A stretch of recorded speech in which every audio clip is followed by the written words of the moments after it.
Ayan guys, na-activate niya na yung kanyang cellphone, kanyang tab, kanyang Galaxy 9.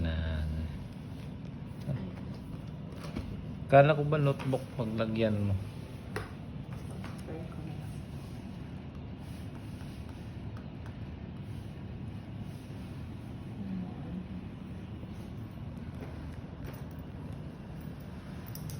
Hello guys, magandang gabi sa inyo lahat dyan.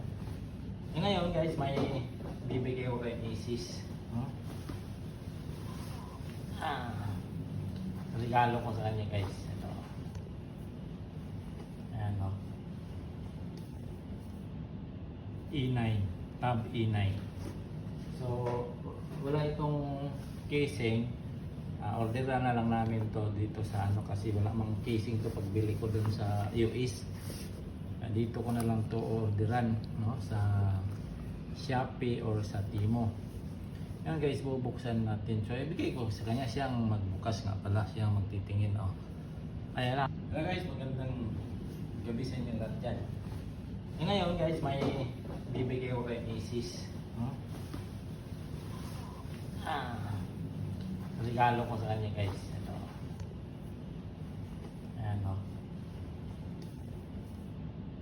E9. Tab E9. So, wala itong casing. Orderan na lang namin to dito sa kasi wala mang casing to pagbili ko dun sa US.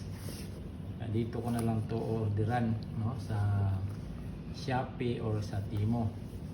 Yan guys, bubuksan natin. So ibigay ko sa kanya, siyang magbukas nga pala, siyang magtitingin. Ayan na. Hello guys, nandiyan na kay Mrs. Binigay ko na. Guys, thank you so much tol. Salamat sa gift. Galaxy Tab, matagal na to pero ngayon pa lang binigay.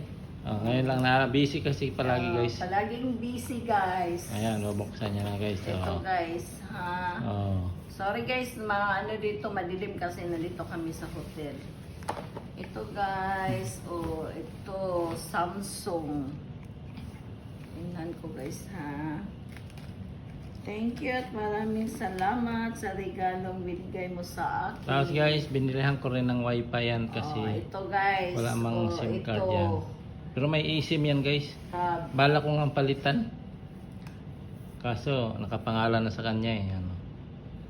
Palitan? Anong palitan mo? Palitan ko sa akin. Ito na guys, ito. Thank you so much. Maraming salamat sa May power. regalo. On mo na. Walang power pa.